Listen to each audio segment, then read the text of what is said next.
वारकरी संप्रदायाचा प्रचार महाराष्ट्राच्या बाहेर अष्टादश संतांपैकी संत शिरोमणी नामदेवरायांनी दुसऱ्या राज्यात पण केला। आणि त्याच्यानंतर जर वारकरी संप्रदायाचं नाव जर मोठं कोणी केलं असेल तर मराठवाड्यातले संत ज्ञानसूर्य सद्गुरू रंगनाथ गुरुजी परभणीकर।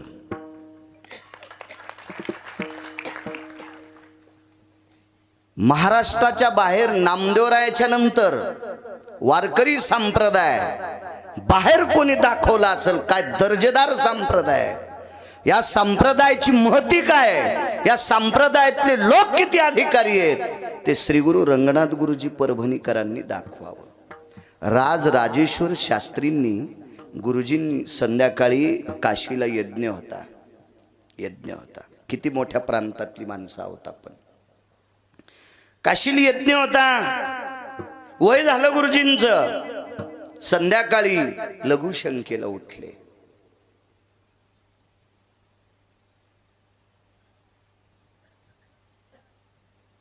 राजराजेश्वर शास्त्रींनी आजोबांना विचारलं काय चालू आहे? म्हणे यज्ञ चालू आहे। यज्ञात तुमच्याकडे पद कोणतं आहे? राजराजेश्वर शास्त्रीच्या आजोबांकडे कारभारी पद होतं। यज्ञामध्ये होत्या कारभारी, कलावा सोडणारा।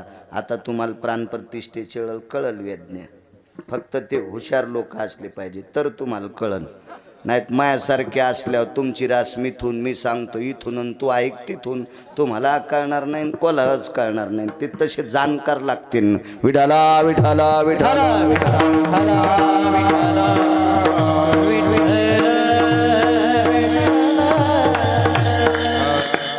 तुम्ही कारभारी आहेत यज्ञातले होय का? झोपले नाही अजून? 1 वाजले राजेश्वर शास्त्रीला घरी यायला। राजेश्वर शास्त्री घरी यायला काय वानू आता नपुरे वाणी सांगतोय। आजोबा अजून तुम्ही जागे आहात? अरे काय महात्मा आहे मराठवाड्यातला, महाराष्ट्रातला। काय झालं आजोबा? अरे यज्ञाच्या एका आहुती करता पात्रातलं तूप संपलतं, तर यज्ञकुंडाची एक वीट काढली आणि आसव सुक्त गाल्याबरोबर इटीचं लोणी होते, लोणी, आणि त्या लोण्याच्या आहुत्या पडल्या। राजराजेश्वर शास्त्री म्हटले महाराष्ट्रात असा विद्वान कोण आहे? कोण आहे असा विद्वान?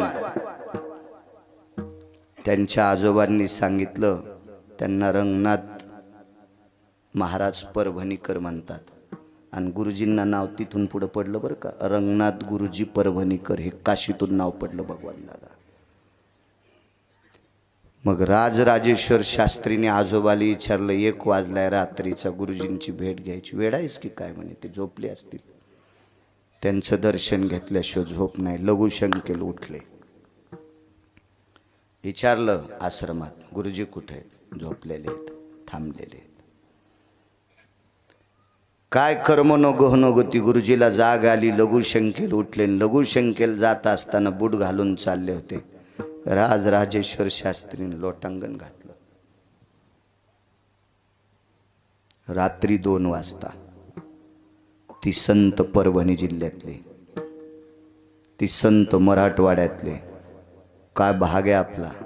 जेते हरीचे दास जन्म घेती, जेते हरीचे दास जन्म घेती, जेते हरीचे दास जन्म घेती, जेते हरीचे दास जन्म घेती। पवित्र कुळ पावन प्रदेश, जेते हरीचे दास जन्म घेती, जेते हरीचे दास पवित्र कुळ पावन प्रदेश, जेते हरीचे दास जन्म घेती, जेते हरीचे दास जन्म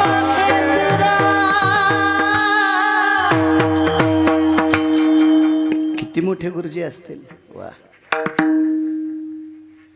गुरुजी सर्वांना ज्ञात असतात, पण ज्या कुळात साधू जन्मायला यायचा असेल त्या कुळात कोणाचा तरी आशीर्वाद लागतो, तेव्हा त्या कुळात मृदंगाचार्य, वारकरी संप्रदायातला निष्ठावंत गायक आणि वारकरी संप्रदायाचं तत्व सांभाळणारा कीर्तनकार त्या कुळात जन्माला येत असतो. त्याला वंशाचं पुण्य लागते.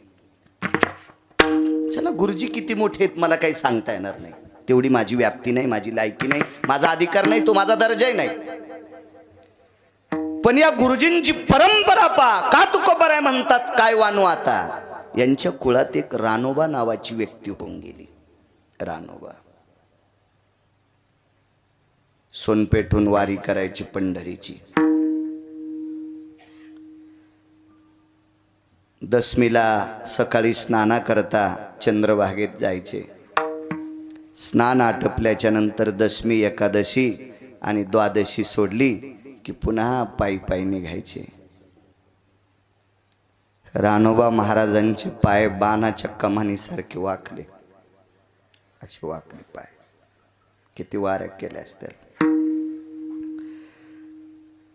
चलताना काय त्रास होता असेल ते सोडून द्या, पण रानोबा महाराजांचे घोटे घासत होते. घोटे इतके पंजे जवळ आले आणि गुडघे बाहेर गेले, घोटे घासत होते. घरातल्या लोकांनी सांगितलं, आता कशाला वारी करता तुम्ही.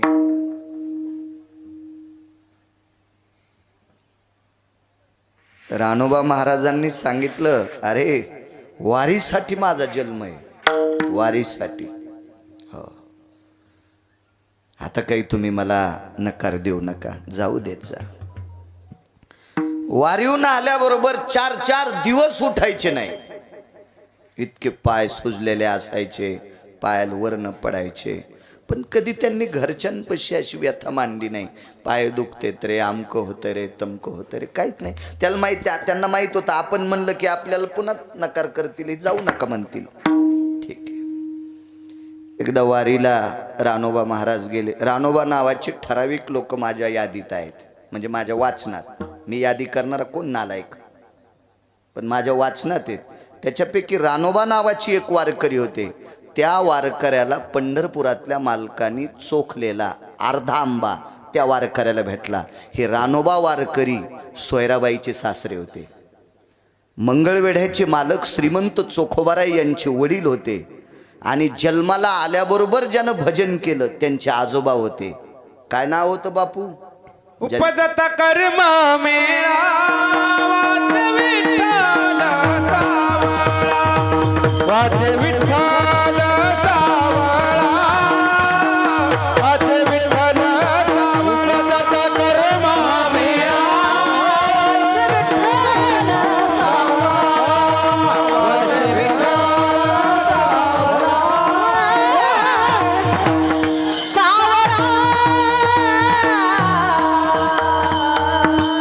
उपजताची कर्म मेळान वाचे विठ्ठल सावळा. देशमुख वकील साहेब. झाल्या भजन. हो. अशा पुत्राचे नातवाचे ते आजोबा होते, ते रानोबा. आणि दुसरे हे अजून रानोबा आहेत 7-8, पण बस झालं, दुसरेच ऐका. नंतर पुन्हा ऐकू एखाद्या कीर्तनात. ते एका मंदिरात मुक्काम पडला गेजगे बाबा. ते मधुकरी मागायचे. मधुकरीला मी दुपारी नाव सांगितलं, पुराणातलं नाव आहे मधुकरीचं कांती भिक्षा. पण या कांती भिक्षेला म्हणजे शिजलेली पदार्थ, त्याला बाळासाहेब कांती भिक्षा म्हणतात. आणि या कांती भिक्षेचं नाव माझ्या ज्ञानोबाराय तुकोबारायच्या परंपरेत मधुकरी हे नाव पडलं. काय नाव आहे गोड. हा, मग मधुकरी मागायचे. एक भाकरी, 1-2 घरी अर्धी भाकरी. त्यावेळेला अन्नाचा दुष्काळ होता. स्वयंपाकाचा, अन्नाचा किती दुष्काळ होता इथं बसलेल्या जुनाट वारकऱ्यांना, जुनाट कीर्तनकारांना विचारा. पाकिटं घेऊन धाब्यावर जेवणाऱ्याला नका विचारू, त्याला काय कळत असते. हे साखरेच्या पोत्यातले मुंगळे किती साखर खावा, संडासला किती बाऱ्या जावा, थोडीच अक्कल असती. कारण हे निष्ठावंत लोकांना विचारा. विठाला विठाला विठाला.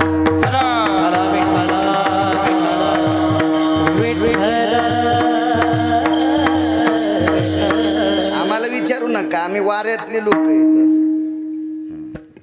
वार जाऊनी म्हणजे बरं आहे.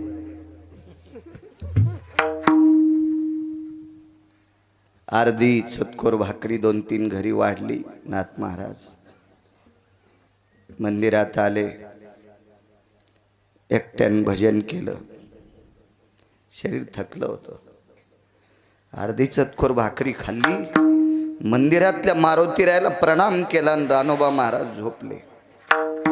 रात्रीच्या 1 वाजता एक व्यक्ती आली, अंथरुणाला हलवलं. कोण? मिनमिनती वात होती दिव्याची. काय वातानं पुरे वाणी सांगतोय.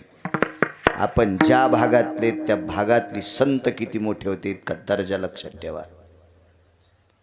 आपण किती मोठे आहेत, किती मोठ्यांची लेकरं आहेत हे ध्यानात ठेवा. आणि मग अंथरूण हलवलं.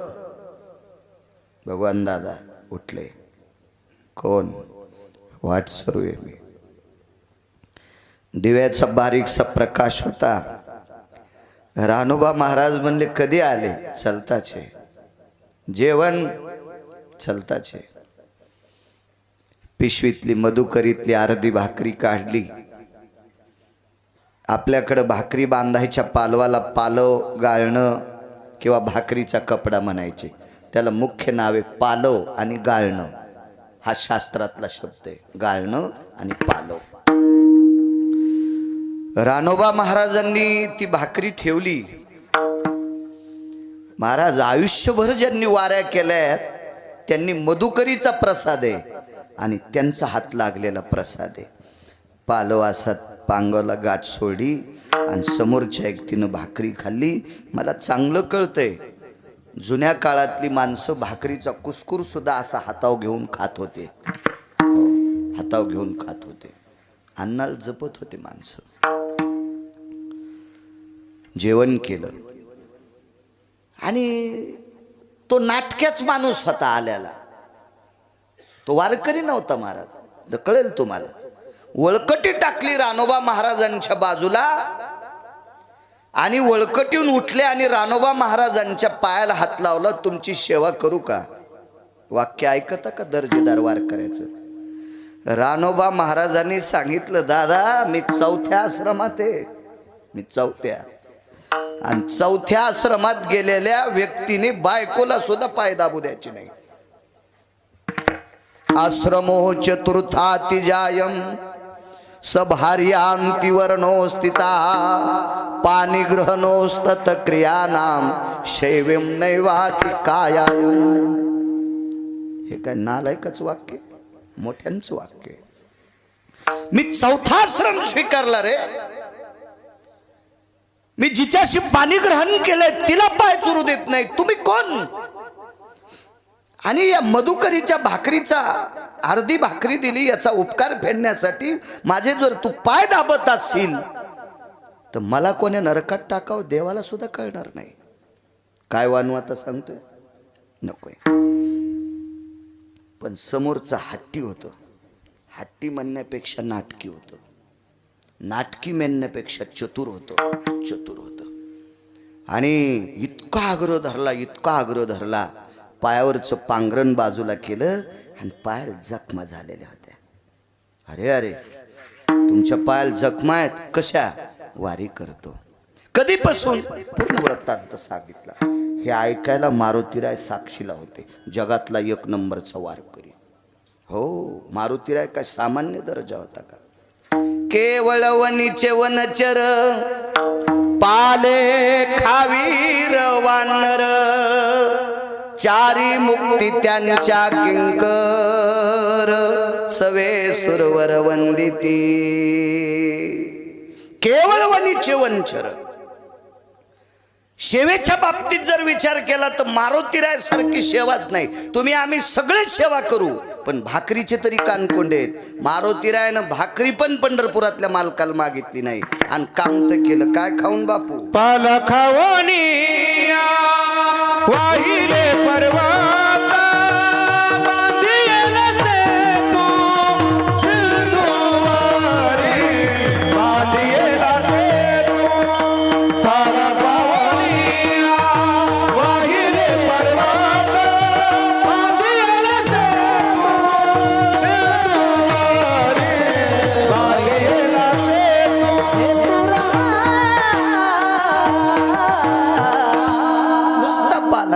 तुझिया कृपे तरुवराती फुले. हे देवा, तुमच्या कृपेनं ही तरुवर फुलतात त्याचा मी पाला खातोय. पाशेवा ते मारुतीराय साक्षी लगेच घे बाबा. आणि या वाटसरूनच सांगितलं, महाराज माझ्याकडे एक औषधी आहे, ही तुमच्या पायाला मी चोळतो, तुमच्या जखमा नीट होत्याल. रानोबा महाराजांनी सांगितलं, दादा जी औषधी असेल त्या द्या, तुमचा उपकार होईल. मी अजून 4-2 वर्ष वाऱ्या शिल्लक करेन, द्या ते औषधी मी चोळतो. पण वारकरी गेजगे बाबा लय हट्टी होतं ना ते म्हणला किती बाऱ्या हात पुढं घ्यावा, किती बाऱ्या मागं घ्यावा, आणि किती दाबून चोळावा, किती आधार चोळावा तुम्हाला कळणार नाही. आणि तुम्ही जर कमी अधिक केलं तर तुमची त्वचा जाईन, ते मला चोळू द्या. हे पंढरपुरातलं होतं. बाप होता जगाचा, तो बाप सामान्य माणसाच्या रूपात आलेला. आणि रानोबा महाराज ऐकायला तयार नाहीत. समोरच्या व्यक्तीने सांगितलं, महाराज तुम्ही वारकरी आहात, लावू द्या ना औषध. औषध लावल्याबरोबर राजे हो एका सेकंदात जखमा दुरुस्त. आता ते रानोबा महाराज होते. आपला संप्रदाय चमत्काराचा नाही पण साक्षात्काराचा आहे. आपला संप्रदाय साक्षात्काराचा आहे, चमत्काराचा नाही. आमक केल्यावर तमक होतंय, रुमण्यान हाणायला पाहिजे त्याला. विठाला विठाला विठाला.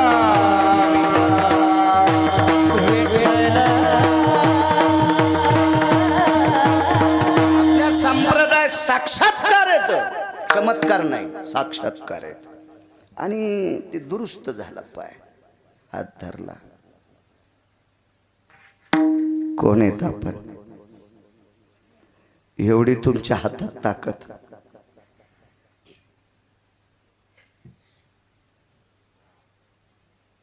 काय एवढी ताकद तुमच्या हातात कुठून आली? काय साधन आहे? मनगटत धरलं, प्रगट झालं रूप. साष्टांग दंडवत केला, देवा तुम्ही हो. तुमच्या वारीची साधना फळली, ती एवढी तपाला गेली की त्याचा बोजा माझा झालाय माझ्या डोक्यावर.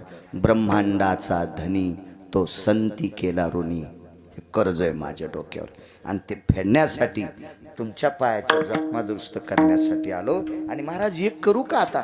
आता पायाच्या जखमा नीट झाल्यात, तुमचे वाकलेले पाय सरळ करू का? किती वेळ लागेल भगवान दादा देवाला पाय सरळ करायला? किती वेळ लागेल? पण ऐका महाराज, ऐका दर्जा वारकऱ्याचा किती मोठा होता. रानोबा महाराजानं सांगितलं, देवा माझा पाय सरळ काय करशील? तुम्हाला 20 वर्षाचं पोरग करशील हे मला कळतंय रे. पण माझे पाय जर तू सरळ केलेस ना देवा, माझ्या गावात सगळ्यात जास्त तुझ्या दर्शनाला येण्याऐवजी माझ्या दर्शनाला लोक जास्त येतील. बुवाबाजी करीत नव्हते ते वारकरी असते. बुवाबाजी नकोय, ते वारकरी असते. देवानं सांगितलं, ऐका महाराज तुमचं पाहून बरीच लोक वारी करतील. नकोय देवा, नको रे नको. देवा अख्खा मराठवाडा माझ्या पाया पडायला येईन रे. आणि तो मराठवाडा पाया पडायला आल्याच्या नंतर मला थोडासा गर्व होईल आणि मी तुझ्याकडे येण्यासाठी इसरल. देवा नकोय रे नकोय. देवा माझ्या जखमा नीट केल्यास, आता माझे पाय सरळ करू नकोस. दर्जा किती मोठा रानोबा महाराजांचा. रंगनाथ गुरुजी किती मोठे असतील ते भाग सोडून द्या, पण त्या कुळातले रानोबा महाराज किती मोठे होते, ज्यांच्या पायाच्या जखमा दुरुस्त करण्यासाठी जगाचा पाप येत होता. कारण देवाला कामाला लावायची ताकद या मराठवाड्यातल्या संतांची आहे. म्हणून देहुतले मानवानी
देवांचा.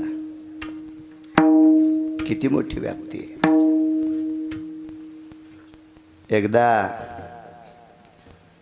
संत शिरोमणी नामदेवराय उत्तर भारतात यात्रेला गेले. तसं मला असं वाटतंय नामदेवरायाची इच्छा पंढरपूर सोडून जायची नव्हती, असं वाचनातून लक्षात येतं. मी जे काय मोठ्या लोकांनी लिहिले ते वाचनात असं लक्षात येतं की नामदेवरायाची इच्छाच नव्हती पंढरपूर सोडून जायची. पण नामदेवरायाला यात्रेला चला म्हणण्यासाठी आळंदीतले मालक गेले. आणि आळंदीतले मालक म्हणल्याच्या नंतर राजे पंढरपुरातल्या मालकांनी सांगितलं, नामदेवराय जा, ज्ञानोबाराय आले तुम्हाला नेण्यासाठी, जा तुम्ही. आणि नामदेवराय निघाले. आता देवाचं किती प्रेम असावं नामदेवरायावर.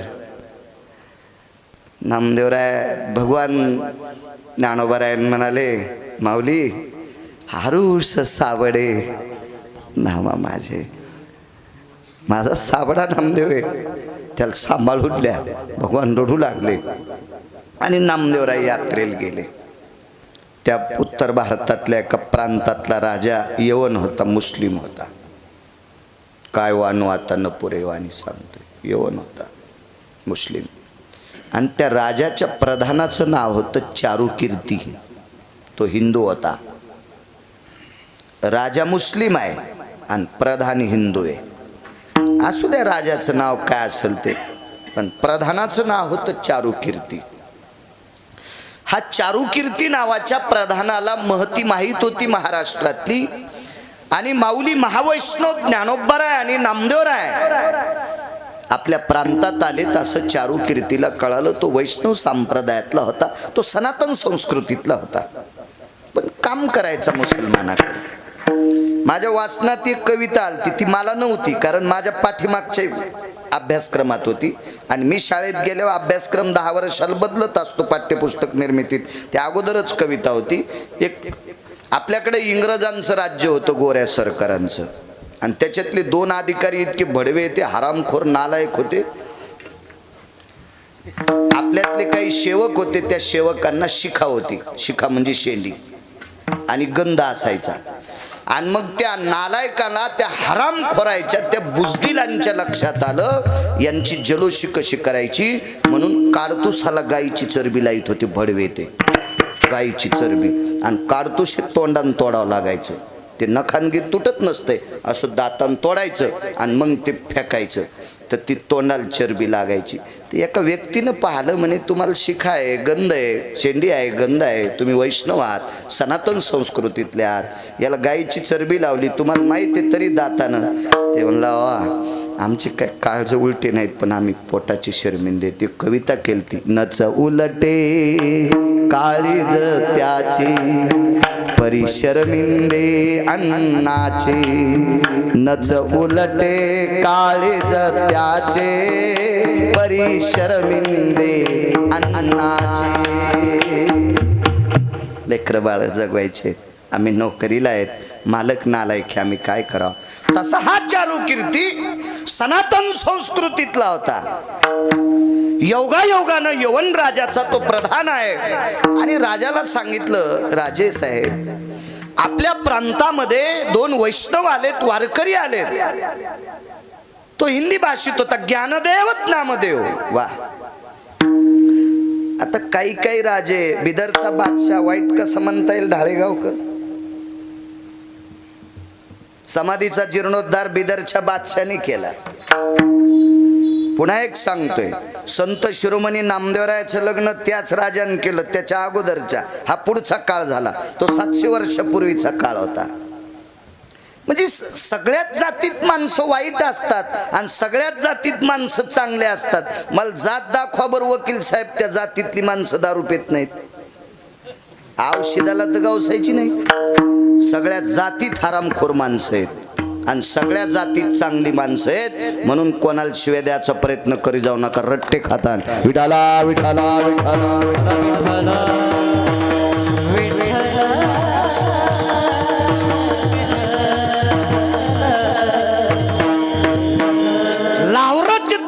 ससे धरणाऱ्याच्या कुळातली बाई कौशल्यापेक्षा श्रेष्ठ ठरली.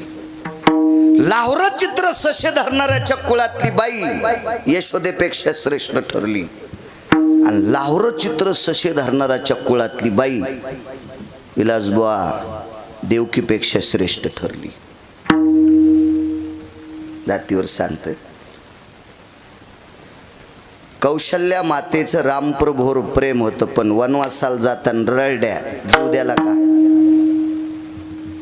ररड्याच ना फक्त, त्याच्या रडण्यानं भिंती रडत होत्या. इतकं आपण पाहिलं. चला, भगवान कृष्ण परमात्मा यशोदेकडे गोकुळात नेऊन ठेवत असताना देवकी ररड्या. नाथबाबा प्राण सोडा का? नाही. भगवान बाबा सोडा का प्राण? नाही. यमुनेच्या डोहात चेंडू बुडाल्यावर यशोदा रडत होत्या, पण पुढे सरकल्या का? मागे मागे सरे पाऊला पाऊली माग सरकत होती, पुढं सरकली का? नाही. बरोबर. यशोदा सामान्य आहे का?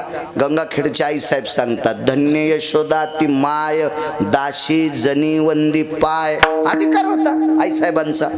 या तिन्ही दर्जेदार माता, पण यांच्यापेक्षा कोटीपटीनं श्रेष्ठ ठरली शबरी.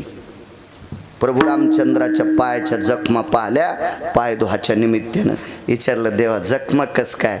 म्हणले, पितृ आज्ञे करता बिना चपलाचा फिरतो, सहनच झालं नाही आणि पायावर देह ठेवला. तिचे येणे जाणे संपले, खुंटले. तिचे येणे जाणे खुंटले. देवाच्या पायाच्या वेदना पाहिल्यावर तिला प्राण ठेवा वाटत नाही. तिनं उत्क्रमण केलं आणि प्राण त्यागून टाकलं. कसं वाईट म्हणता तुम्ही? नाही. सजन नावाचा खाटीक आज अयोध्येतली मूर्ती ज्या पाषाणाची, त्या पाषाणाला शालिमार पाषाण म्हणतात. हा पाषाण गंडकी नावाच्या गंगेत असतो. पंढरपुरातल्या मालकाला शाप प्रदान झाला आणि मालक पाषाण होऊन पडले आणि त्या पाषाणाची मूर्ती आहे.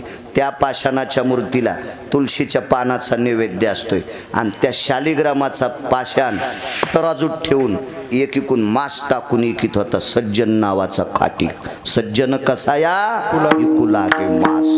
चला, मग हा चारुकीर्ती नावाचा प्रधान ज्यांच्याकडे होता तो राजा वाईट आहे असं म्हणता येणार नाही. चारुकीर्ती प्रधानाचा ऐकून तो राजा बाहेर आला, रथात बसला, सारथी सोबत आहे, चारुकीर्ती प्रधान सोबत आहे. आणि चारुकीर्तीने पायावर डोकं ठेवलं आणि राजाने दोन्ही हात छातीवर टेकले. त्यांच्याकडे पायावर डोकं ठेवण्याची पद्धत नाही. ज्याचा त्याचा धर्म आहे. आपण कशाला हिचकायचं? फुकट कळण शेंडी वळवळ काय घेणं आहे का आपल्याला त्याच्यावर? अगं मला एक जण म्हणला, मुसलमान पित्र घालीत नाहीत, मग त्याचे पित्र मग तू सुनता कर. काही गरज आहे का आपल्याला ह्या कुटाण्यावर? मला सांगत काही काही संबंध आहे का आपल्याला? ते नाहीत घालीत. अरे त्यांच्या धर्मात सांगितलं नाही सोमळ्या. आपल्याकडे सांगितलं आपण मोठ्यांचं अनुकरण करायचं. हा संप्रदाय कोणाच्या बापाची जहागिरी नाही. हा संप्रदाय वेद प्रणिते, हा संप्रदाय शास्त्र प्रणिते, हा संप्रदाय मुख्यतः पुराण प्रणिते, पहावे पुराणी विचारोनी. आणि हा संप्रदाय ऋषी प्रणिते, हा संप्रदाय मुनी प्रणिते. मोठाले ज्या रस्त्यानं गेले त्या रस्त्यानं आपण जायचंय. आपल्या मनाची माकडं नाचवायची नाही. विठाला विठाला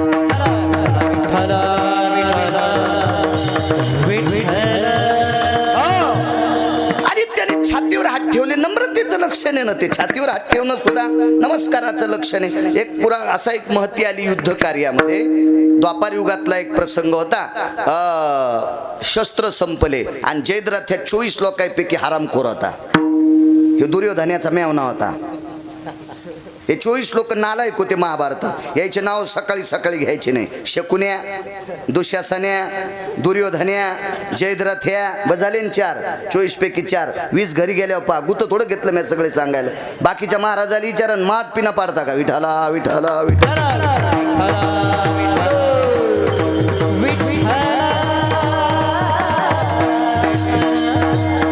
शस्त्र हातातलं संपलंय. लात मारली. हातातलं शस्त्र संपल्यावर वरी हात करणं नम्रतेचं लक्षण. छातीवर हात ठेवणं बप्पा नम्रतेचं लक्षण आहे. किराताचं पोरग प्रभू रामचंद्रान मारलं. चूक केली ती बरं. वशिष्ठाच्या कोर्टात केस टाकली होती आणि मालक चुकले होते. ह्या चुकीमुळं तर मायन बाप सोडून 11 वर्ष 53 दिवस दुसरीच्या घरी राहावं लागलं. सुख ही पंढरपुरातल्या मालकाला सहन होत नाही तर आपण कोण्या बेसरामाची फुलं आहेत. विठाला विठाला विठाला.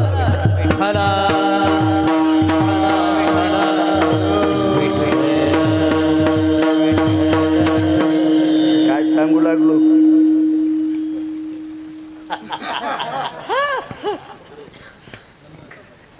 नम्रतेचं लक्षण. वा.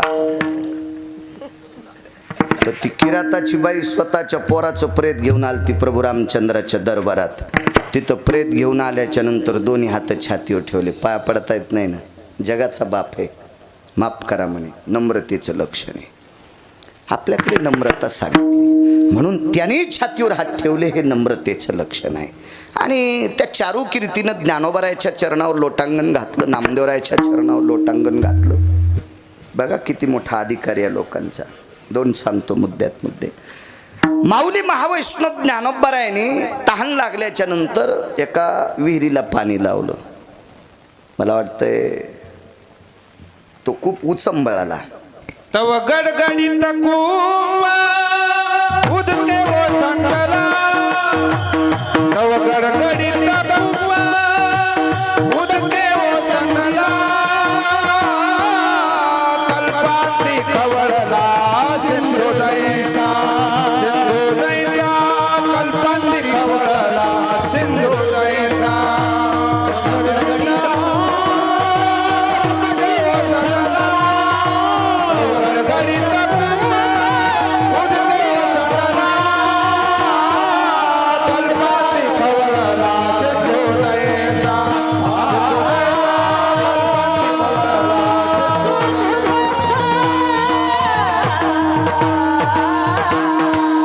कल्पांती खळवळला सिंधू जैसा. पाणीच वरी आलं. हाही साक्षात्कार त्या यवन मुस्लिम राजाने पाहला. पण काही काही माणसं चमत्काराला नमस्कार करणारे असते. टाळेगावकर महाराजांना नारळ द्यावा. हा चतुराबाईच्या नातीला पोरग झालं. हो. महाराजांनी गंडा बांधला, आणसाबाईच्या नातील बब्या झाला. लागली रांग तिकडच. ह्या अशा चमत्काराला नमस्कार करणारा महाराष्ट्रात 2% पांचट वर्ग आहे. कर्तव्याला नमस्कार करणारा वारकरी संप्रदाय, कर्मशील संप्रदाय. आपण कर्मभूमीवर आलोत. ह्या भंगाऱ्या गोष्टीला महत्त्व द्यायचं नाही. याच्या पलीकडे सांगू का, ज्ञानोबाराय तुकोबारायने जे देव सांगितले नाही त्या हलकट देवायच्या पण पाया पडायचं नाही. शेंदरी हेंदरी दैवते जे स्वतःच्या पोटाकरता भीक मागायले त्या बोंबल्या देवायच्या काय पाया पडता. आणि हे काय तुमचं भलं करणार आहेत ते भिकार चोट. विठाला विठाला विठाला.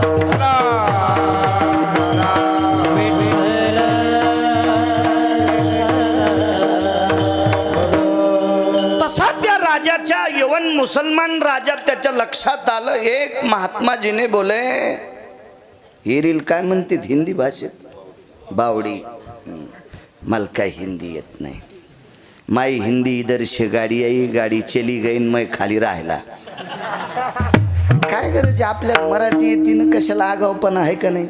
माझा मराठाची बोल अभिजात दर्जा आहे. मराठी भाषा सगळ्या भाषेची बॉस आहे, मालकीने. पेनीचा टिपका सुद्धा सहन होत नाही. ती भाषा मराठी भाषा आहे, फार मोठी साधने. चला. अरे बोले एक कुयो को कुवा भी बोलतेत ना, कुवा भी म्हणतात ना. कुवा बावडी. कुवा हा शुद्ध शब्द आहे. बावडी हा इकडंच आहे भावतालचा. अजून एक पुन्हा शब्द आहे. मग शिक्षण कमी असू द्या पण बाळा वाची तू जास्त. विठाला विठाला विठाला.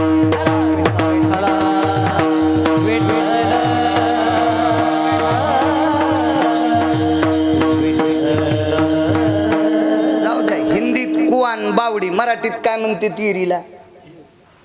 ते नाही सांगायचं, पुढचं सांगायचं दुसरं. हा हा हा हा. चिरिया कोण घाली पदा मात्रा ते ठेली. बारवपणा पावली तीच हो. अष्टमात्र्यातल्या 4 मात्रातल्या 14 मात्र्यातल्या कोणावर येते तिला 12 म्हणतात. सवे चंद्रबिंब भासे ग्राम उथंबोनी नाचे स्नानाविरही आरजे तृष्णा भागे आडमंती त्याला आड म्हणायचं.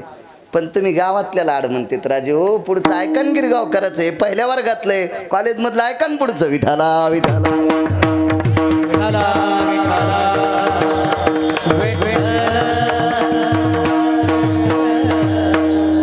असू द्या. आता पुन्हा पाहू दुसऱ्या कीर्तनात. तुम्ही पुन्हा म्हणताल तुला येतच नाही इकून पिना पाडायचे मग.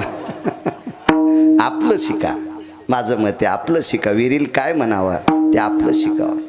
हो. काय झालंय माईक एखाद्याच्या हातात दिलं की ते धर्मावर इतकं बोलतो जसा धर्म याच्या आज्यानं सुरू केलता आणि धर्माच्या बाबतीत तिला इतकं अनुकरण करत नाही. हो. तुम्हाला एक माहिती आहे का गुरुजी काय म्हणाल ते? रंगनाथ गुरुजीनं त्या काळात वाक्य वापरलं होतं काही ठराविक लोकायला, तुम्ही काय वारकरी संप्रदायाचा प्रचार करता म्हणले.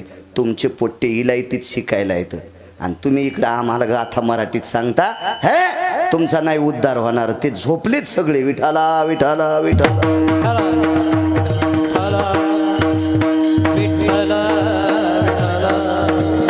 आपल्या प्रांताचं वैभव आहे. मराठी भाषा फार मोठं नाविन्य. चला असो. मला विहिरीला पाणी लावलंय. हे महात्माजी हे काय करते? तेवढ्यात ते गुराखी गाई घेऊन चालला होता. आता राजा म्हणल्यावर त्याला सांगितलं धरा ती गाय धरली नाही. एका तलवारीत 2 तुकडे. शरीर एकीकडं डोकं एकीकडं. नामदेवरायला कस तरी वाटलं अरे अरे आपल्या समोर जिवंत गाय कापलेली पाहिली. आपलं काय पाप होतो आलं. चारुकीर्ती जवळ आले आणि सांगितलं म्हणले महात्माजी ते मराठीतही बोलायचं. नामदेवरायला हिंदी येत होती. अभंग फार आहेत नामदेवरायचे भरपूर. हो. काय झालं? काही नाही. ही तुमची परीक्षा आहे. काय परीक्षा आहे? ऐका राजाचं. राजानं सांगितलं अब महाराष्ट्र के संत है जी बोले ए गौ माता जिंदी करतो बोले. नामदेवराय म्हणले त्याच्यात काय ताण घ्यायचा. कधी करताल? वेळ सांगितला. त्याच वेळेला विटेवरचे मालक आले. नामदेवरायला उठवलं. काय म्हणले? काय नाही गाय लगेच जिवंत. सामान्य साक्षात्कार आहे. साधा साक्षात्कार आहे का?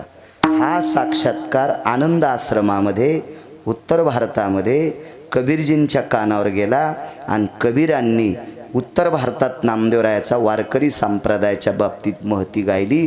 तिथले आचार्य पंडित शास्त्री वेदांतिक पुराणिक हे सगळी लोक मग पंढरपूरला निघाले. त्यावेळेला आपल्याकडे शास्त्रींची संख्या फार कमी होती. आता आपण नशीबवान आहेत. आता आपल्याला भरपूर शास्त्री येतं.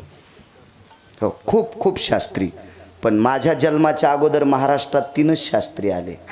जगन्नाथ अण्णा पवार, तुकाराम महाराज महामुनी आणि प्रल्हाद शास्त्री दैठणकर. त्याच्यात आपण इतके नशीबवान आहेत. त्याच्यातले एक शास्त्री आपल्या मराठवाड्यातले भगवान दादा प्रल्हाद शास्त्री. काय गोडवा. आता आपण खूप नशीबवान आहेत की आपल्याला खूपसे शास्त्री बघायला भेटतात. तो काळ अवघड होता. हे पाय हे लय रगील माणूस हो. काय करावं तरी मी सांगत असतो गुपचिक बसा. पण काय करावं आता. विठाला विठाला विठाला.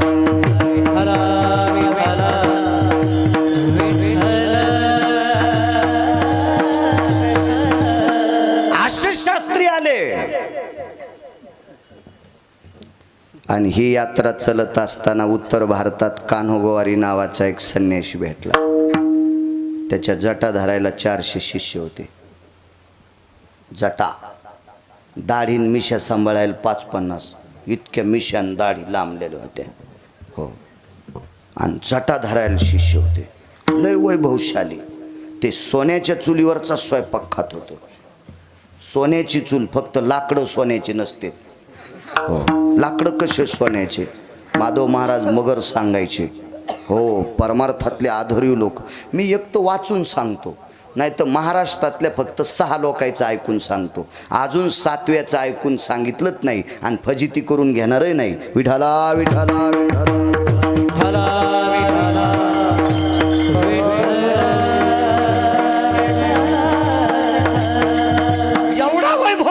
महात्मा होता, ज्याचं पात्र सोन्याचे, ज्याची चूल सोन्याची, भांडे सोन्याचे, भगुने कडची उलथनं सोन्याचे, गुंड्या सोन्याच्या, तांबे सोन्याचे, एवढा मोठा वैभवशाली. कहाँ जा रहे? बोले पंडरी जा रहे. कौन है? बोले पंडरपुर में ज्ञानदेव नामक संत है, नामदेव संत है. हाँ जी बोले. नामदेव बोले पत्थर को दूध पिलाता है. बोले पत्थर को. मुक्ताई साहेब सोबत होत्या. काय वानू आता न पुरे वाणी सांगतोय, वेळेत संपवून लोकांना त्रास द्यायचा नाही. कशाला पाप घेऊ मी लोकांना त्रास देऊन. पत्थर को दूध पिलाता है. मुक्ताई साहेब म्हणल्या, दादा हे पत्थर पत्थर कशाला म्हणाले रे? ज्ञानोबराय म्हणले, मुक्ता पत्थर म्हणजे दगड. आता मुक्ताई साहेबाला कुठं कळत नसते, आदिशक्ती होत्या त्या. हा, सगळ्या शक्त्या जिथं इज होत्या तिथं ती शक्ती सुरू होती त्या मुक्ताई साहेब. बाकीच्या सगळ्या शक्त्या झोपल्या, ती शक्ती जागी होती त्या मुक्ताई साहेब येतात. पण चला, माधव महाराज सांगायचे असं सहज. आणि म्हणले, पंढरपुरातल्या मालकाला दगड म्हणते का हे? हो म्हणले, हो. मुक्ताई साहेबांनी कान्हो गोवारीला विचारलं, आप पत्थर को दूध पिलाते? जी बोले, मैं पिलाता.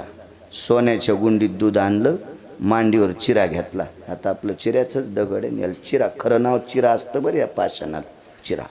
आणि ते चिरा मांडीवर घेतला आणि गुंडीत लावल्याबरोबर त्या चिऱ्यानं गुंडीभर दूध पिलं दगडानं. कान्हो गोवारी सिद्ध संन्यासी होता. आणि सिद्ध लोक काही काही चमत्कार दाखवत असतात, पण सिद्धाचा चमत्कार उद्धाराचा नसतोय. हो, म्हणून ज्ञानोबारायन लय ठोके आणले, यायच्या नादी लागू नका. तरी लय सुंबळे आपले बिनशेपटीचे, अकलच नाही द्यायला. विठाला विठाला.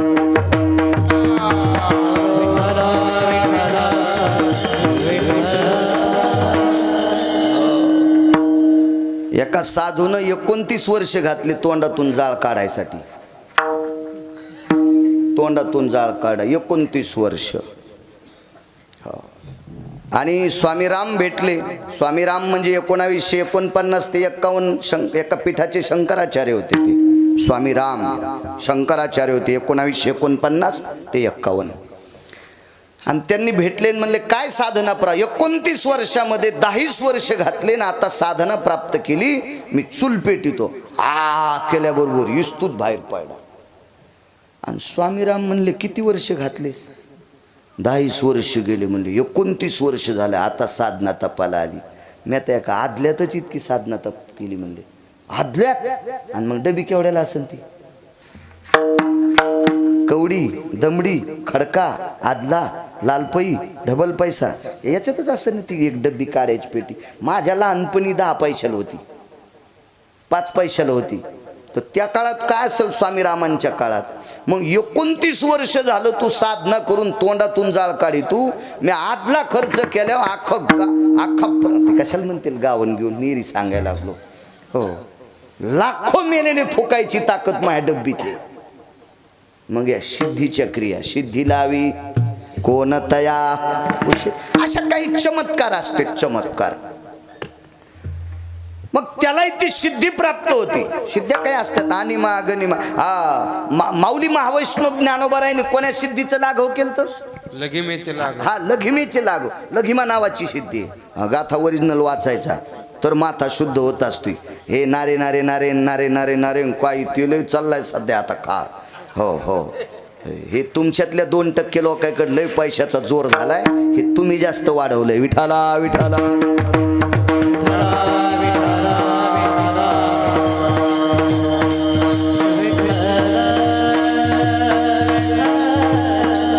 चुकीच्या मार्गाने कमवलेल्याचे पैसे चांगल्याला कधीच जात नसते, ते भंगिरेलाच जात असते. हे बी लक्षात ठेवत जा.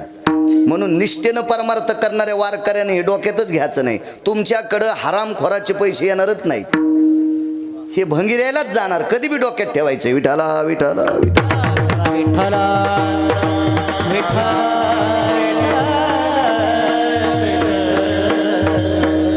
मुक्ताई साहेबांनी ते पाहिलं. बाकीचे सगळे लोक म्हणले, बापरे, पत्थर को दूध पिलाता है, पत्थर को दूध पिलाता है. मुक्ताई साहेब बाहेर आल्या. ज्ञानोबारायांनी बरंच ताळलं होतं, पण आईसाहेब थांबल्या नाही. आणि कानोगोवारीची दाढीच हालेली चटा धरून. लय मोठा माणूस होता ते, लय मोठा म्हणजे यानं. हो, आपल्याकडं ज्याच्याकडे हे लय का त्याला म्हणते ते लयच मोठा महाराज आहे. काय येडपठेस तू सुंबळ्या. आपल्या संप्रदायात पैशानं महाराज मोठा नसतो. आपल्या संप्रदायात किती मोठ्या गाडीत आलाय महाराज याच्यावर मोठा नसतो. आपल्या संप्रदायात आचरणाव महाराज मोठा असतो. विठाला विठाला विठाला.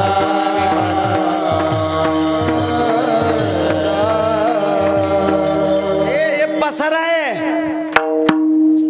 विलास महाराजानं 50 मजली मठ बांधला तरी ते मठ काय, ते मठ आहे. ते सगळ्यात मोठी शक्ती आचरणाची. हा, आणि तुम्ही गाड्या घोड्यावर जर महाराज मोठा म्हणत असतील तर तुमच्या परिसरात मला शेतकरी दाखवा बरं. त्याला 12.5 लाखाचं जनरेटर आहे. ऐक माऊली बाळू, आहे पाहिला शेतकरी? वकील साहेब तुम्ही पाहिला का? मला 4.5 लाखाचं घ्यायचं आहे तर हवा चालली.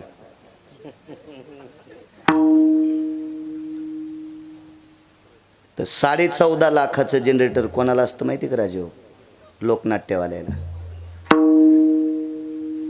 आणि जनरेटर ठेवाला ट्रक 24 लाखाचा. जनरेटर कशात असते द्यायचं? पायी असतं काय? किती लाखाचा ट्रक? 24 लाखाचा. जनरेटर 14.5 लाखाचं. कोणाला आहे? लोकनाट्यवाल्याला. आणि मग असं काय असतं त्यांना बसायला? लक्झऱ्या, एसी लक्झऱ्या. याच्यावर काय नसतंय. कधी कधी एखाद्याकडे जास्त पैसे झाले म्हणजे तो महाराज मोठा आहे असं डोक्यातलं काढून टाका. एखाद्याकडे लय लोक जमा होते म्हणून ते पण डोक्यातलं काढून टाका. हळून मी बैल घेतले, मला जर शेतीचा नाद आहे म्हणून तर इतका टकटक बोलतो. एक जण म्हणला लय कडक बोलतात, कीर्तन बंद होते. म्हणलं जाय सुंबळ्या, निघाला पाठ्या कापूस याचायला. पात काळी माय. आणि काय हसायला? आपल्या बाप दादानं काळ्या माईवरच तुम्हाला मला मोठं केलंय. एक लक्षात ठेवा, मोठ्यांचं वाक्य. सगळ्या संतांच्या अगोदर कोणती देवता असेल तर काळी माय. अगोदर काळी माय देव, त्याच्यानंतर अष्टादश संत देव, आणि तिसरा देव कोणता असेल तर पंढरपुरातला मालक आणि काशीतला मालक. पंढरपुरातल्या मालकाला आणि काशीतल्या मालकाला बी संतांच्या आधी देव मानायचं नाही. कारण संत जन्माला आले नसते तर त्याला देव पण कोणी दिलं नसतं. म्हणून आधी काळी माय देव, त्याच्यानंतर संत देव, आणि त्याच्यानंतर पंढरीतला आणि काशीतला मालक देव. ज्याच्या नावानं ईदभर 7/12 असेल तो महाराष्ट्रातला राजा असेल. काळ्या माईवर प्रेम करा, कळून येईल गिरगावकराचं कालांतरण. मी असेल नसेल तो भाग सोडून द्या. चला, काय सांगत होतो? बैल घेतले. 2.25 लाखाला बैल जोड घेतला. पैशाची काय अडचण नाही महाराज, चांगलं चालले. म्हणजे तुम्ही इतकं हसले म्हणजे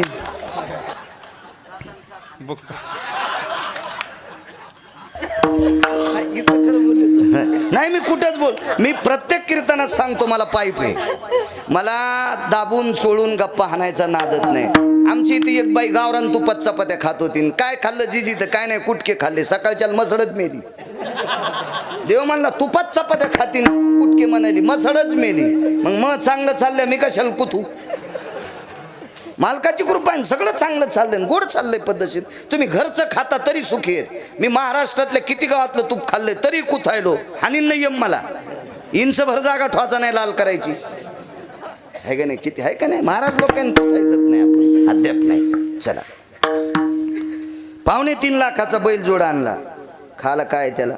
मका असेल, कडूळ असेल, गजरा असेल, कडबा असेल, पेंड असेल, पण कुठं? बांधून. आणि देवाला सोड्याला कठाळ्या. देवाला सोड्याला कठाळ्या काय खातो? कोणाची मका. मग काही नशीबवान कठाळे येत. तशी एखाद्याकडे लय पैसे आहेत म्हणून ते कठाळ्या समजायचा. तुम्ही कशाला स्वतःला लहान समजिता? पाळलेल्या बैलाला साधं समजित असते तर? अरे पाळल्याला बैल व्यसनीच्या आणि मुंगशाच्या चौकटीतला आहे. आणि देवाला सोड्याला कठाळ्या मुंगशाच्या आणि यशनीच्या पलीकडचं आहे. ते तुम्हाला आवताला धरता येत नाही, चिखल तुडवायला आणता येत नाही. हे लयच झालं तर लांबून हात जोडी जा, जवळ गेल्यावर फाटक्यात दात पाडीन. विठाला विठाला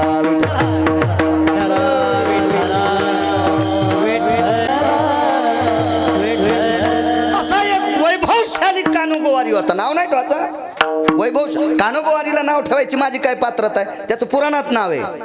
माझं पोरग किती वर्ष पित्र घालीन मला त्याचाही विश्वास नाही. नाही एवढं नका असू गडे, तितका इचकाल्याला बाजार नाही. तुम्हाला राग येईन म्हणून माझ्या पोरावर घेतलंय, पण तुमचं सांगायलो हे ध्यानात ठेवा. विठाला विठाला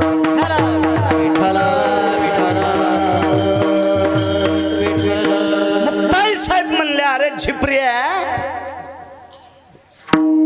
अशा दगडायला दूध तर आमच्या परिसरातलं कोणी पाजीन, पण पंढरपुरातल्या उभ्या दगडाला दूध पाच, मग तू या खडावा पुसायचं काम मी करीन. ते तितकं ठसलं. कानोगोवारी भूषणात आलं. पंढरपूरला शिबिर ठोकलं. रावट्या गिवट्या त्या काळात ठोकल्या. शिष्याला सांगितलं मंडईतून दूध आणा. 5-50 गवळी आमके तमके जवळ बोलिले. काय लिटर दूध घ्यायचं, पण बिना धारवाण्याचं दूध, म्हणजे पाणी न टाकलेलं दूध. सोन्याच्या गुंड्या 100-200 दूध. हरेच भरले तिथं. ती सोन्याची गुंडी त्याच्यात बुडिली. दूध पाजण्यासाठी कानोगोवारी निघाला. नामदेव पायरीपर्यंत, आत्ता जी नामदेव पायरी चोखोबारायची समाधी, तिथपर्यंत कानोगोवारी ह्या शिष्यमंडळन ते थाटन ते वैभवन ते अशी ती गुंडी सोन्याची. लोक बघायला अशी, त्या काळात काय अशी गर्दी नव्हती. 5-50 लोक म्हणजे लय गर्दी वाटायची. आणि पण तात्विक लोक होते. कानोगोवारी कानोगोवारी, उत्तर भारतातला महाराज आहे, उत्तर भारतातला महाराज आहे. आणि ती सोन्याची गुंडी पाहणं, देवाला दूध पाजणारे, देवाला दूध पाजणारे. पंढरपुरातल्या मालका इतका गुंड जगात कोणी नाही. हे वायरच वारणार, टाटरच वारणार, ह्या गुंडाडायचं काय असतं हे पैपच वारणार, कोणाची कापसच वारणार, हे गुंडाडं तर काही कुठं पडेत हे काय नाही. ते किती मोठा गुंड आहे माहिती आहे का? जगात 6 गुंड जन्माला आले. 6 गुंडापैकी 1 नंबरचा गुंड होता रावण, ज्याची 1 चौकट इकल्यावर 13 बाऱ्या खासदार. कोणाची मायवेली त्याच्या विरोधात फॉर्म भरायला. अशा 7 कोटी चौकटी होत्या त्याच्याकडे. आणि एवढ्या मोठ्या गुंडाला दुपारी 2:18 पंढरपुरातल्या गुंडानं आणलंय. आता किती नंबरचा गुंड येतो? तर तुमच्या मायासारख्याला तर चालता चालता फुकीन न तो सामान्य आहे का? आणि ते फुगिऱ्याला मोजित नाही. तिळ मात्र जरी होया अभिमान, मेरू तो समान भार देवा, मोजित नाही ते. आणि फुगिऱ्या असे त्या लगेच कळतेत. जाणून अंतर वर्त तसे देव चतुर चतुर येतो किंवा चतुरा तो शिरोमणी, गुण लावण्याची खाणी. ती लावण्य शिरोमणी आहे चतुरांचा. चोखोबारायच्या समाधीची जी जागा आहे तिथपर्यंत तो कानोगोवारी महाराज आले. आता जी नामदेवरायांची समाधी हे पायरीला, त्या पायरीवर पाऊल टाकल्याबरोबर दूध थोडंसं कोमट झालं. कोमट लेकराला पाचते असं कोमट झालं. आणि कानोगोवारीने विचार केला, अंगार नाही, अग्नि नाही, हे तो गरम हो रहा है बोले. ते हिंदी होते ना, ते कस काय गरम व्हाले म्हणे दूध. आता पुढे गेल्याच्या नंतर डाव्या हाताला साक्षी गणपती बाप्पा आहेत. हो, मालकाच्या दर्शनाला किती गोड चाललाय ते लय सूक्ष्म डोळ्यानं पाहते. गणपतीचे डोळे बारीक असते. हो, आणि सूक्ष्म डोळ्यानं पाहते. किती लफंग्या, किती नालायक हे, किती हरामखोरे, त्या डोळ्यानं पाहतेत गणपती बाप्पा. आणि आता उजव्या हाताला जाताना एक समाधी, जळोजी मळोजी नावाच्या अधिकाऱ्यांची समाधी. आणि पुढं त्यांनीच बांधलेलं ते मंडप. आणि गरुड खांबाच्या अलीकडे एक खांब होता, त्याला गरुड खांब नाही, एक पार होता, त्या पाराला गरुड पार म्हणतात. आता तो पार नाही शिल्लक ठेवला, तो कधीच गेला. जुन्या लोकांना फक्त ती सांगतात तो गरुड पार होता. आता आपल्याला तो बघायला भेटत नाही, ते खणून काढत त्या काळातल्या काही लोकांनी. मग त्या पारापर्यंत आले आणि कानोगोवारीन वळून पाहिलं, मागं पुढं किती माणसं आहेत. आणि तितकं पाहिल्याबरोबर समोर मालकाला बघितल्याबरोबर मालकानं अग्नीन सांगितलं, ह्या फुगिराच्या हातानं मला काय करायचं नैवेद्य. अग्नीन प्रवेश केला आणि दुधात उचंबळलं दूधन, वाफा आल्या. इतका हात भाजला की पहिल्याच गुंडीला कानोगोवारीचं कातडं चिटकून गुंडी खाली, हाताची त्वचा चिटकून गुंडी खाली. हार लाव, पैशाला कमीत नाही, और दूध लाव, गंगा लाव, जाती नाही ना हात में लाव, बोले लाव. पुन्हा एक गुंडी आणली आणि ती गुंडी हातात घेतल्याबरोबर इतकी तापली की मास चिटकून खाली गेलं. अशा 25 गुंड्या, 25 125 लिटर दूध, 5 लिटरची एक गुंडी. नुसत्या कांड्याची हाडत दिसू लागले, लाहा लाहा लाहा लाहा करू लागलं. असे हलवा तर दुखू लागले, दाढी हलू लागलं आणि दाढीनं वारं घालू लागलं. कानो गोवारी असं दाढीनं, बोकड्याची दाढी हल्ल्याने असं वारं घालू लागलं ते. हो. मग ताईसाहेब म्हणल्या, लय मस्ताडा होता वय, दगडायला दूध पाजित होता. हे उभा दगडतोय हातानं दूध पेत नाही.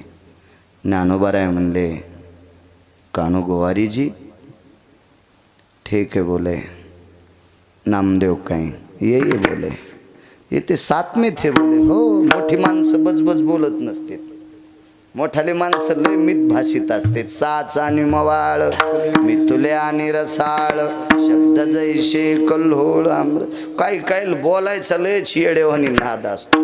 आमची ती एक बाई तुपाल गेली आणि तुपाल गेल्याच्या नंतर तिनं तूप घेतलं. ते तूप घ्यायला गेली तर ती बाई म्हणली, मग कोणाच्या घरची आहेस ग? आमक्याच्या घरची. बाई ती लय मोठ्या घरची बाई आहे. सुनाला सांगितलं, बाबे पैसे घेऊ नको, तिला बुटकं भर तूप तसंच दी. आता बुटकं भर तूप तसंच दिल्याच्या नंतर तिनं म्हणावं ना, पण ती म्हणली, तुला काय प्रसन्न? तर काय नाही म्हणजे, मी तुमच्या घरचं दूध खात नाही, तूप खात नाही. ती बाई म्हणली, जाऊ दे, काय हरकत नाही, हिच्या सासूमुळे आपल्याला दिले. आणि बाहेर गिऱ्हाईक उभं होतं, त्याच्या इथं कार्यक्रम होता आणि त्याला 50 किलो तूप पाहिजे होतं आणि हिच्या इथं 100-200 गाई म्हशी होत्या. मग ते समोरच्यानं विचारलं, बाई तूप कसं काय? ते म्हणली, कसं काय, मला सासूनं पाठिले म्हणून मी आले आणि ये ना आम्हाला फुकट दिले, मी पैसे घेऊन आलते, पण सासूनं पाठिलं म्हणून आले. बाई तुला तूप? म्हणले, मी कोणाच्या इथलं खाईन पण हिच्या इथलं तूप खात नाही. काऊन? हिच्या मसळा कहा गाव खरालाच चरत आहेत. ती गेलं वापस. काय बोलतील काही काही माणसं, काही विषयच नाही, कुठं सगळं बचकून टाकीत असतात. बोलण्यात काय काय माणसं विचित्रच असतात. बोलण्यात साधतं काय काय, चांगलं बोलल्यावर साधतं, पण असं येड्यावानी बोलतात माणसं. आता ते नामदेवराय होते, कशाला काय बोलतात? ये बोले नामदेव जी बोले. ज्ञानोबारायने सांगितलं, नामदेवा पाजा दूध. तुम्ही दूध पाजल्याच्या नंतर कानोगवारी जातील त्यांच्या शिष्यासोबत. नामदेवरायाच्या डोळ्यातून पाणी आलं. मग ताईसाहेबांनी विचारलं, नामदेवा का रडता? काय नाही म्हणले, आईसाहेब दूध माझ्या हातानं भगवान पेतील, पण दूध आणण्यासाठी आपल्याकडे पैसे नाहीत, आपल्याकडे दुधासाठी पैसे नाहीत. आज नामदेवरायाच्या अभंगावर आम्ही कीर्तन करू करू किती चांगले धोत्र घालायला होते, पण सुंबाचा करदोडा रक्त्याची लंगोटी नामा वाळवंटी कीर्तन करी, ही नामदेवरायाची गरिबी होती, परिस्थिती होती नामदेवरायाची अत्यंत. केळीवरी नारळी घर चंद्रमुळी, जानत शाळी नामयाची. घरातून चंद्र दिसायचा, अशी नामदेवरायाची परिस्थिती. मी दूध आणू कुठून? तर मुक्ताई साहेब म्हणल्या, नामदेवा ह्या फुगीर कान्हूनं 125 लिटर दूध सांडलंय ना, हे दूधच आहे ना नामदेवा, हे भरा ना, भरा. तर नामदेवराय म्हणले, आईसाहेब आता ह्या दुधाचं इतकं ते पारापैसे असं वाटतं होता, ते असं ते खळगं आजही तिथं आहे ना गरुड खांबापैसे असे कोपरे, आणि ते सगळं दुधानं चिंब भजलेले, आणि याला आपले पाय लागलेत ना. तर आईसाहेबाचं बघा काय विवेक असेल. आईसाहेबानं सांगितल्यात, नामदेवा राधेच्या पायाची माती द्वापार युगात ह्या मालकानं पेली पाण्यात टाकून. राधेच्या पायाची माती द्वापार युगात या मालकानं पाण्यात चिमूटभर टाकून राधेचे पाय विसळून त्याची माती द्वापार युगात ह्या मालकानं पेली. आपण पुराणात पाहिलं. राधेच्या पायाची माती का पेली? नामदेवराय म्हणले, राधा भजन करीत होत्या. मग आपण नाहीत का भजन करीत? मुक्ताई साहेब म्हणले, आपण भजन करीत नाहीत का? मग आपल्या पायाची, राधेच्या पायाची माती पेल्यावर पोट राहिलं, आणि आपल्या पायाची माती पेल्यावर याचं पोटात पोट सोळू उठन का? मुक्ताई साहेब, आपली भाषा नाही ती, मुक्ताई साहेबांची. नामदेवराय म्हणले, आईसाहेब तुम्ही म्हणल्या तर भरतो. मग ते दूध असं वंजळीन भरलं आणि नामदेवराय दूध घेऊन चालले. मुक्ताई साहेब म्हणल्या, नामदेवा जाऊ नका, त्याला गरज असली तर खाली येऊन पेईन. कानोगोवारी सगळंच बघू लागलं, पाहू लागलं, ते सिद्धी प्राप्त होती त्याला, सिद्धी. आणि मग दूध पिओ मोरे गोविंद लाला. नामदेवराय नाशी दुधाची चरवी धरली, देवा यावं लागतंय. खाली आले, फिरविले देऊळ जगा माझी ख्याती, नाम देवा हाती दूध प्याला. इतकंच नाही, एके दिवशी जीव घातला. पाषाणाची मूर्ती कापे थरा थरा आणि जीवी भरा भरा नाम्या सवे. महाराज ब्रह्मांडाच्या मालकाला सांगितलं ते करायला लावतो. एवढी ज्या संतात ताकद आहे त्या संतांच्या बाबतीत देहूतले मालक पहिल्या कडव्यात म्हणतात,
सद्गुरु मोतीराम महाराजांचं गोडसं अधिष्ठान,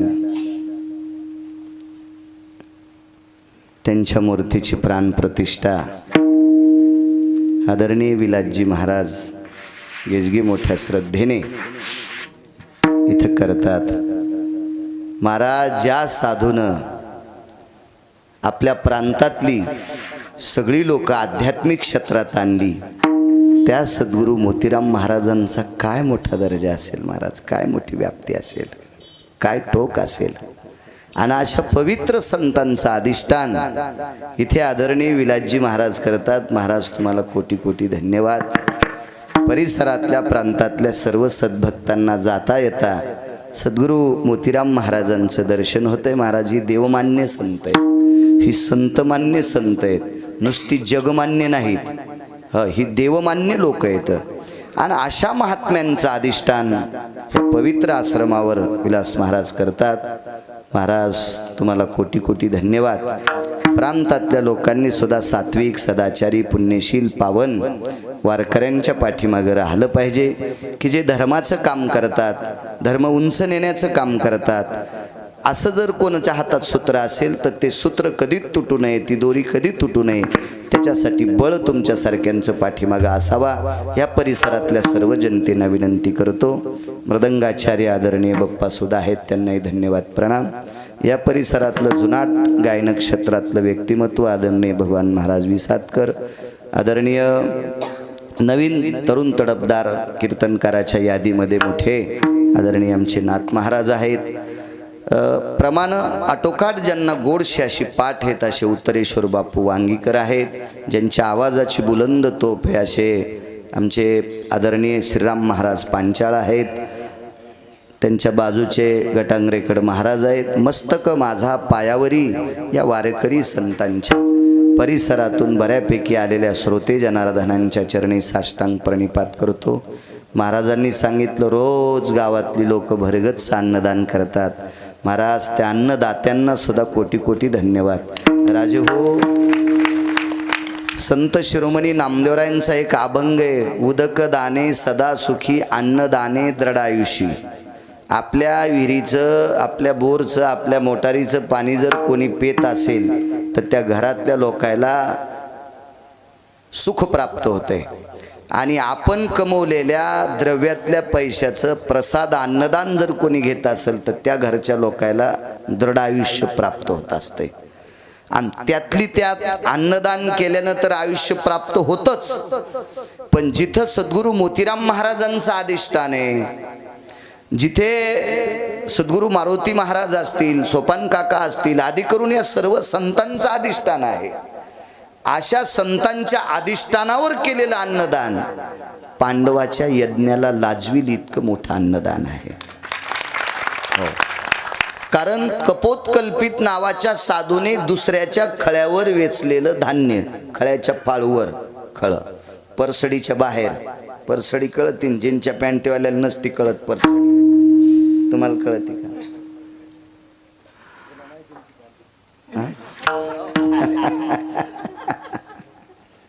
परसडीच्या बाहेरचं धान्य पाळूच्या बाहेरचं असते आणि मधलं भरता येत असते, कारण खळ खुरवत करून लाटलेलं असते, त्याच्यात काही दाणे नाही.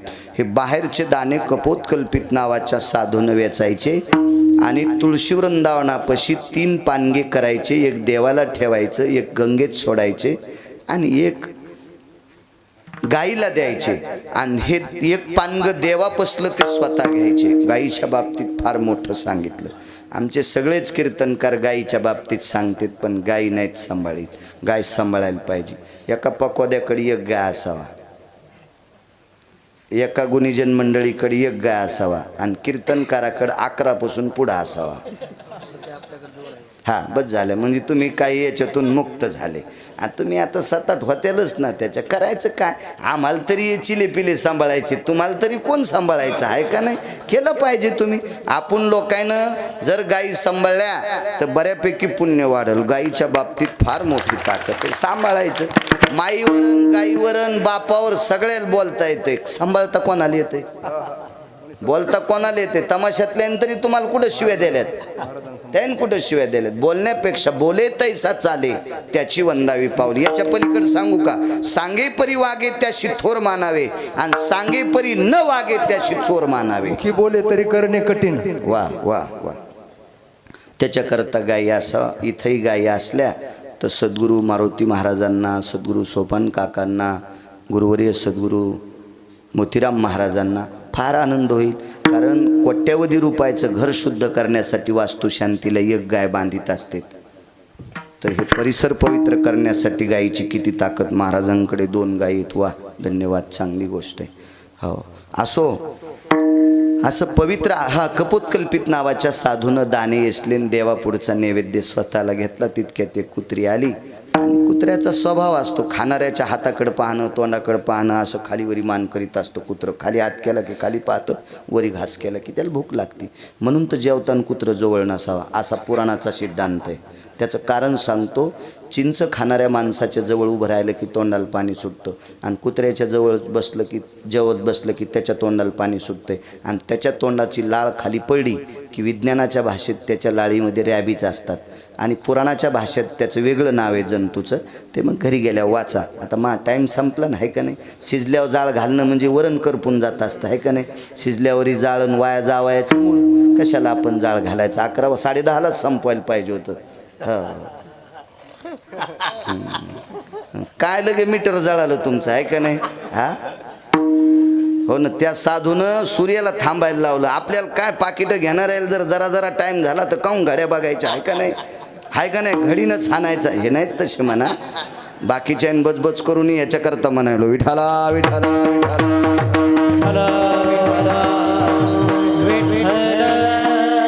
तुम्हाला एक सांगू का? कीर्तनात चाल म्हणून बसणं गौहत्या समम पाप. हा तितकं पाप कोणतंच नाही.